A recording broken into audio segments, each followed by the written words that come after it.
Hi everyone, so in this video, I'm going to share my understanding about the application of value management in construction industry. Alright, so what is the value? Based on the study, the values is equals to the worth over the cost of a product and services. And the worth here can be also defined as the function and the quality of a product and the services we get. Alright, so for example, the picture at the left side here is a plastic water bottle, but where at the right side we have a stainless steel bottle with some design on it.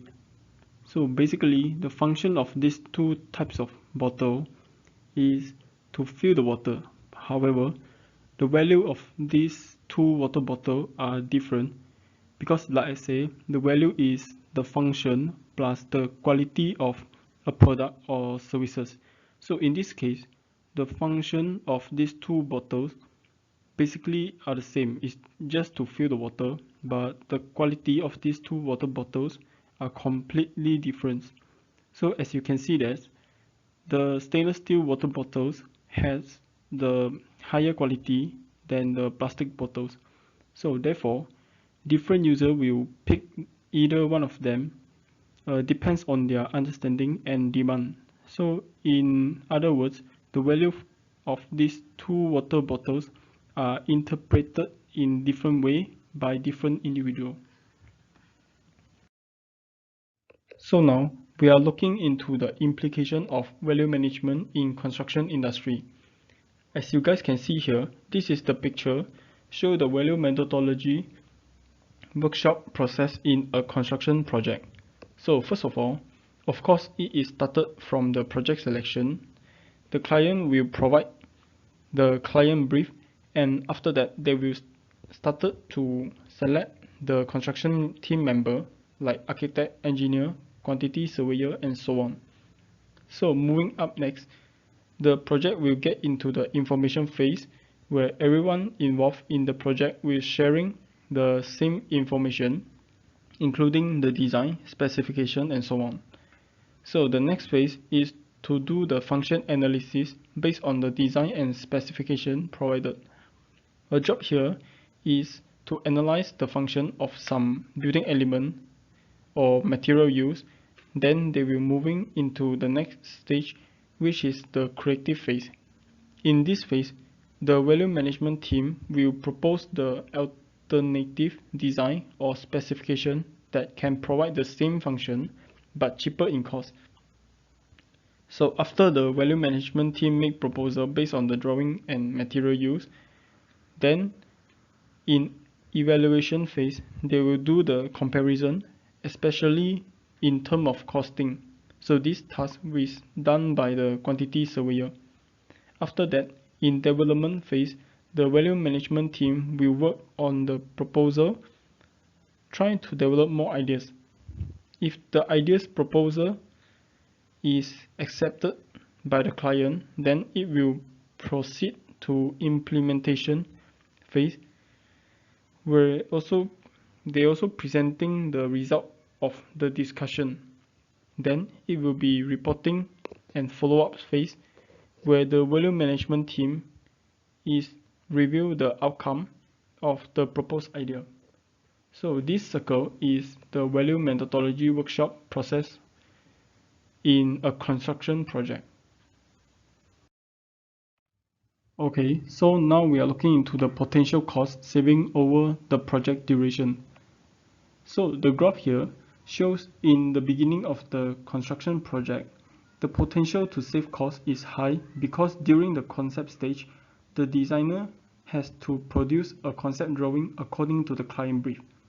So before the designer come up with the detailed drawing, it is more flexible to propose change in design, and the cost of change in design is much lower. It is an open secret that when the construction project is in construction stage, any changes will be costly because the flexibility of change in design is low. For example, The change may waste some of the construction materials. Changes during the construction stage will also cause the change in the work schedule in the work program.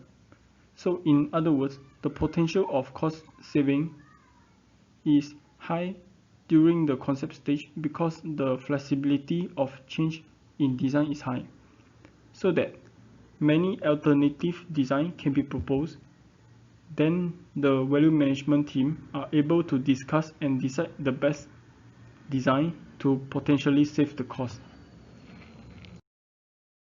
So about the 40 hours workshop, it is a mandatory activities for value management team to carry out in a construction project.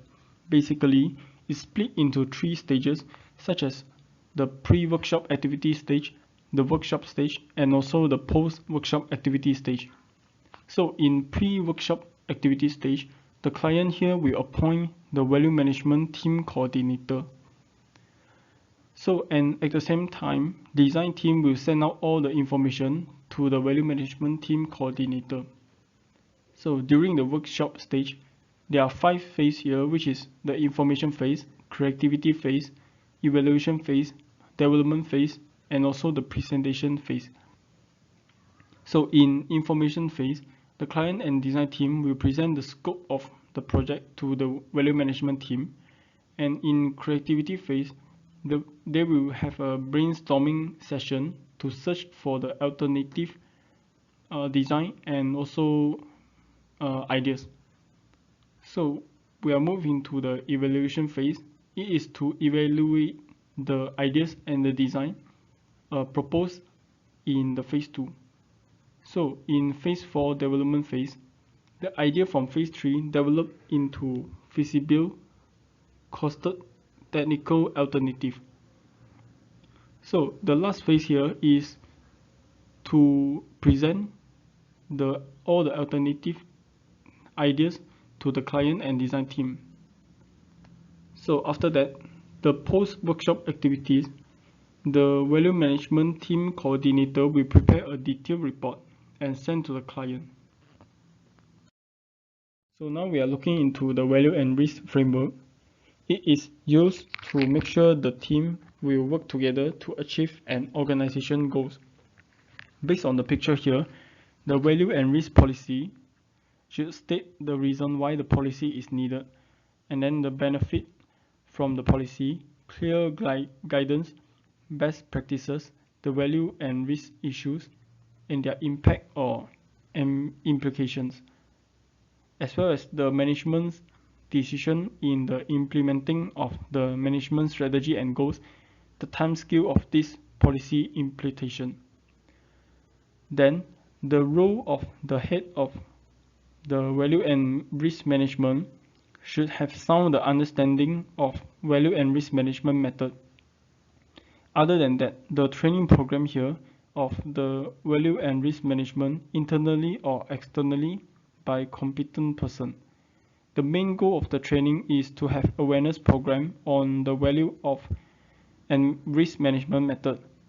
It is to communicate their benefits, to embed a clear culture of value and risk management into the organization, value system and processes, and to inculcate and align the value and risk management culture into the organization. So now we are looking into the benefits, barriers, and challenges of the value management. So we start from the benefits. It can improve the communication in between every construction players involved in a project, reduce wastage of resources before the construction project started, improving the operational efficiencies, reduce conflict and risk of a construction project, saving time, money, energy, and also enhance the skill of participants. So the next will be barriers.